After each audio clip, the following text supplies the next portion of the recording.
Daily Darbar நேயர்கள் அனைவருக்கும் வணக்கம். இந்த வீடியோவில் நாம் பார்க்க போறது திண்டுக்கல் தொகுதியை பற்றி.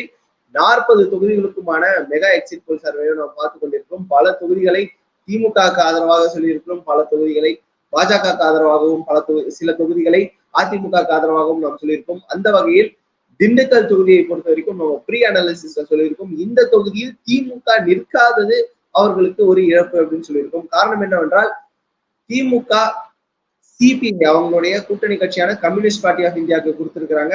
அதன் சார்பாக சச்சிதானந்தம் அவர்கள் களமிறங்கி இருக்கிறார். அதிமுக சார்பாக முகமது முபாரக் அவர்களும், பாமக சார்பாக திலகபாமா அவர்களும் களமிறங்கி இருக்கிறார்கள். நேர்களே, இந்த ஒரு தொகுதியை பொறுத்த வரைக்கும் கோவை தொகுதியை இதற்கு முன்பு பொதுவாகவே கம்யூனிஸ்ட் கட்சிகளுக்கு தான் கொடுத்து கொண்டு வந்தது திமுக. ஆனால் இந்த முறை அண்ணாமலை அவர்களை திமுக வீழ்த்த வேண்டும் அப்படின்ற ஒரு எண்ணத்தின் காரணமாக அரசியல் கணக்குகளை போட்டு அந்த தொகுதியை திமுக எடுத்துக்கொண்டது. அதற்கு காம்பன்சேட் பண்ற விதமாக திண்டுக்கல் தொகுதியை சிபிஐக்கு கொடுத்திருக்கிறது திமுக. இந்த தொகுதியை பொறுத்த வரைக்கும் நம்ம சொல்லியிருந்தோம், இங்கே திமுக களம் கண்டிருந்தால் இதற்கான ரிசல்ட் வேற மாதிரி இருந்திருக்கலாம். நம்மளுடைய ப்ரீ அனாலிசிஸ்லயும் அதுதான் சொல்லியிருந்தாங்க. அண்ட் ஒருவேளை பாஜக நேரடியாக களமிறங்கி இருந்தாலும் அது வேற மாதிரியான ஒரு ரிசல்ட் கொடுத்திருக்கலாம். இங்கே திமுக சார்பாகவும் தோழமை கட்சி தான், பாஜக சார்பாகவும் அதன் தோழமை கட்சியான பாமகவிலிருந்து திலகபாமா அவர்கள் களமிறங்கி இருக்கிறாங்க.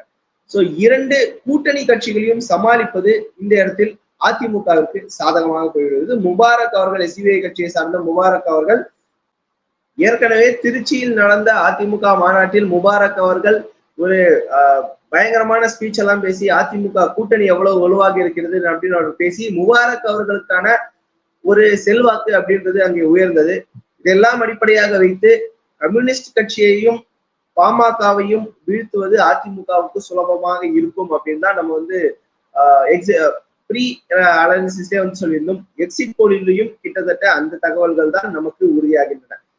கம்யூனிஸ்ட் கட்சி நிற்கிறது என்பதால் அதில் கொஞ்சம் சுணக்கம் ஏற்படுகிறது. கூட்டணி கட்சிகளுக்காக வேலை செய்வதில் திமுகவினரும் கொஞ்சம் சுணக்கம் காட்டியிருக்கிறார்கள் அப்படின்றது நம்மளால புரிஞ்சுக்க முடியுது. அதே சமயம் பாமகவோட கோர் வாக்காளர்கள் எல்லாம் முழுதாக அந்த வாக்குகள் கன்சாலிடேட் ஆகியிருக்கா அப்படின்னு கேட்டாலும் அதுவும் ஒரு சந்தேகமாக இருக்கிறது. அதிமுக பாஜகவின் கூட்டணி பிளவுகள் இந்த இடத்துல பெரிய அளவுல வேலை செய்யல அப்படின்னு நான் பாக்குறோம். காரணம் என்னவென்றால் பாஜகவும் நேரடியாக களம் இறங்காத இந்த தொகுதியில் திமுகவிற்கு எதிரான வாக்குகள் எல்லாம் நேராக அதிமுகவுக்கு எளிதாக சென்று விட்டது அப்படின்றதுதான் நம்மளால புரிந்து கொள்ள முடிகிறது. அதே சமயம் கம்யூனிஸ்ட் கட்சி இங்கு நிற்பதால் திமுகவினரும் கொஞ்சம் ஒரு அவங்களுடைய சொந்த கட்சிக்கு வேலை செய்ய முடியலையே அப்படின்ற ஒரு ஆதங்கம் அவர்களுக்கு இருந்திருக்கிறது. கட்சி தொண்டர்களை தவிர பொதுவான திமுக அனுதாபிகள் அவர்களுடைய வாக்குகள் திமுகவிற்கு செல்வதற்கு பதிலாக இங்கே இன்னொரு திராவிட கட்சியான அதிமுகவுக்கு செல்வதற்கான வாய்ப்புகள் நம்ம எக்ஸிட் போல்ஸ் பார்க்கிறோம்.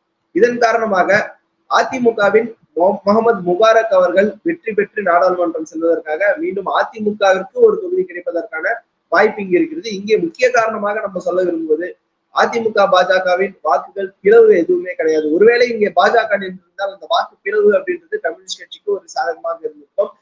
இந்த இடத்தில் பாமக 3வது இடம் தான் வரும் அப்படின்றது நம்மளுடைய அனாலிசிஸாக இருக்கிறது. அதற்கு காரணம் கம்யூனிஸ்ட் கட்சி இந்த இடத்துல திமுகவின் வாக்குகள், கூட்டணி கட்சிகள் வாக்குகள் எல்லாம் வந்தாலும் அதிமுகவை மட்டும்தான் முந்த முடியவில்லை தவிர பாமகவை முந்திவிடும் அப்படின்றதுதான் நம்மளுடைய எக்ஸிட் போல்ஸ் தெரியுது. சோ கம்யூனிஸ்ட் கட்சி 2வது இடமும் பாமக 3வது இடமும் அதிமுகவின் முகமது முபாரக் அவர்கள் முதலிடம் பெற்று அவர் நாடாளுமன்றம் செல்வதற்கான வாய்ப்பு இருக்குது அப்படின்றதுதான் நம்மளுடைய எக்ஸிட் போல் அனாலிசிஸ் சொல்லுது. இதுதான் திண்டுக்கல் தொகுதியின் நிலவரம். மீண்டும் அடுத்த வீடியோவில் இன்னொரு தொகுதியுடன் சந்திப்போம்.